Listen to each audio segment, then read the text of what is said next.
Olá pessoal, tudo bem com vocês? Estou de volta aqui hoje para falar sobre revoltas indígenas no Brasil, especialmente no início da história colonial ali brasileira. Mas antes já quero pedir para vocês deixarem aqui embaixo o joinha aí, dá o curtir, clica para seguir o canal, clica no sininho para ficar por dentro de tudo que eu subir aqui no YouTube, para não perder nada de conteúdo.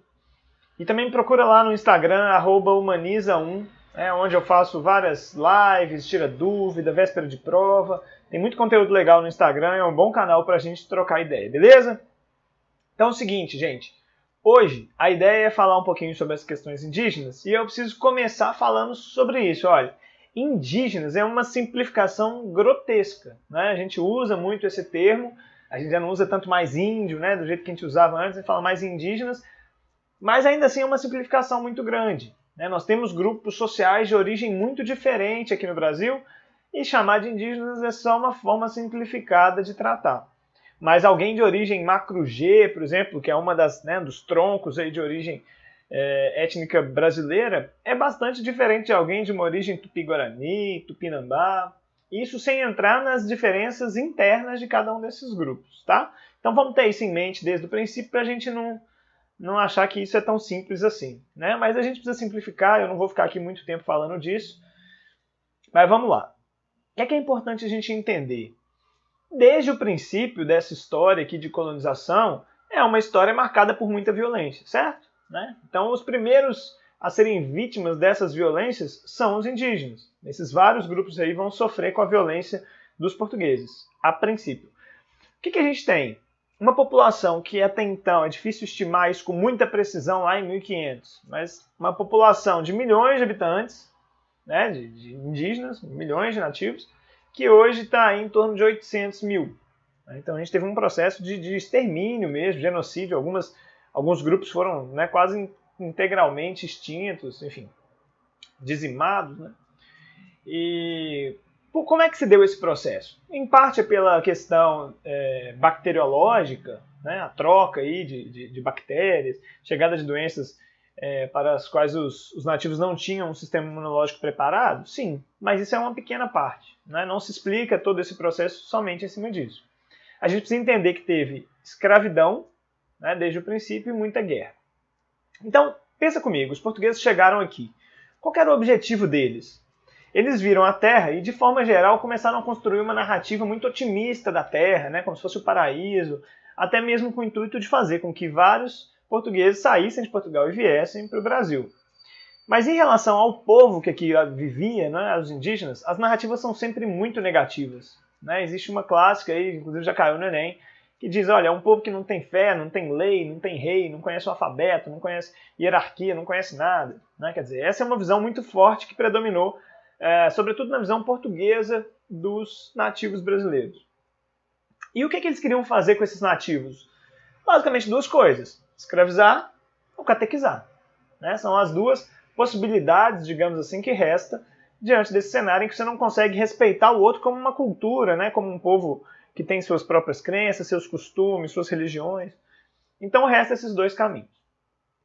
Se nós estávamos falando antes que existe uma grande quantidade de grupos, de diferentes troncos, de origens, é claro que há também conflitos, disputas entre as tribos que já existiam aqui na América, aqui no Brasil, vamos dizer assim.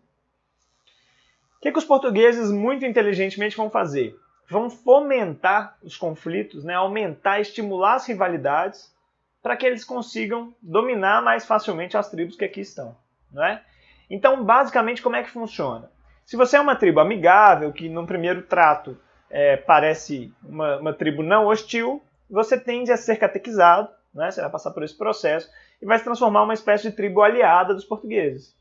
Sendo uma tribo aliada, você vai ajudá-los a catequizar outras tribos ou, quando isso não for possível, a guerrear contra outras tribos e escravizar outras tribos. Então esse processo vai ocorrendo, em parte, a partir desse mecanismo dos portugueses de usarem das próprias rivalidades pré-existentes e tentar estimular para que elas se amplifiquem para atender aos interesses dos colonizadores. E para piorar esse cenário, o que acontece? Nós temos uma disputa entre nações europeias. A gente fala muito de Portugal, mas não é só Portugal. Basta a gente lembrar que a França é uma das principais nações que contesta desde o princípio o Tratado de Tordesilhas. Não é? A França vai dizer que não faz sentido, que Deus não dividiu o mundo entre Portugal e Espanha.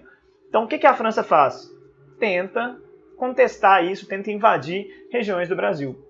Não só a França, né? A Holanda é muito bem sucedida um pouquinho depois, mas logo nos primeiros anos ali, a França tem mais fôlego nesse esforço. E aí eu acho que a gente tem uma série de revoltas indígenas, né? Uma série de movimentos ali dos indígenas resistindo, desde movimentos que a gente nem deu nome, né? Até vários outros espalhados pelo Brasil. Eu vou listar alguns para vocês, né? Mas tem um que eu acho que vai ser o mais importante da gente falar um pouco mais de calma, que é a Confederação dos Tamoios. Mas antes de falar da Confederação dos Tamoios, legal a gente pensar, por exemplo, olha, a gente tem as guerras guaraníticas já no século XVIII, né, entre 1753 e 1756, e nessas guerras, basicamente, o que nós temos? Indígenas ainda resistindo contra a escravidão. Né? Essas guerras já acontecem no sul do país, né, mais para o sul do país. Temos também a Confederação dos Cariris, que aí já é no Nordeste, Pernambuco, Paraíba, Bahia. Uma confederação que resiste ali durante quase 50 anos, muito forte, também nesse intuito de lutar contra a escravidão. Ainda mais longa, a gente tem a Guerra dos Aimorés, aqui na região já Sudeste, Minas, Espírito Santo, né, que também dura muito tempo. Os Aimorés chegam a vencer algumas batalhas contra os bandeirantes, mas terminam derrotados, né, o que é quase uma constante aí na história dos indígenas no Brasil. Então esses são alguns exemplos, né, para a gente ter em mente de revoltas que ocorreram em vários lugares do Brasil.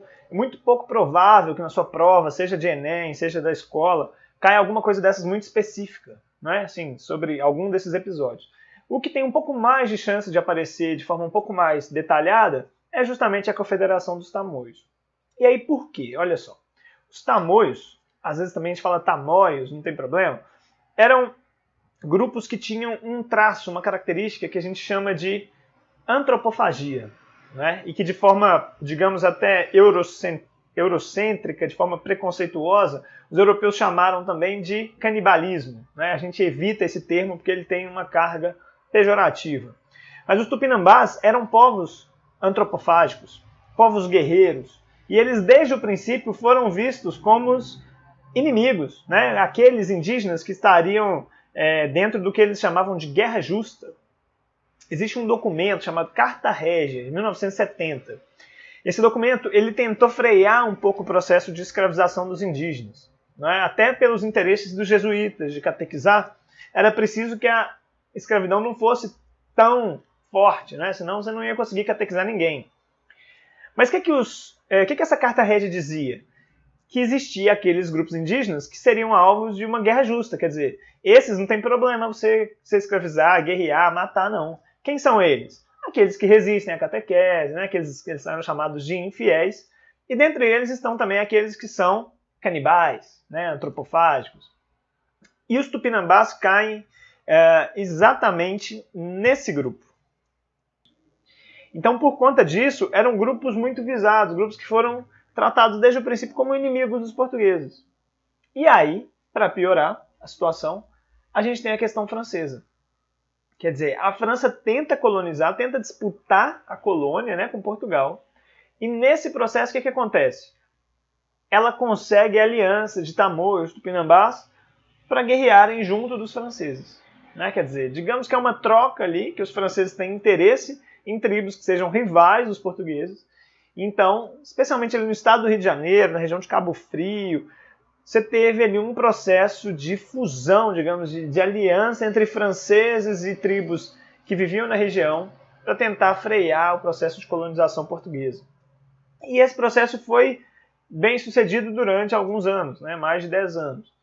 E foi onde se estabeleceu, então, a França Antártica.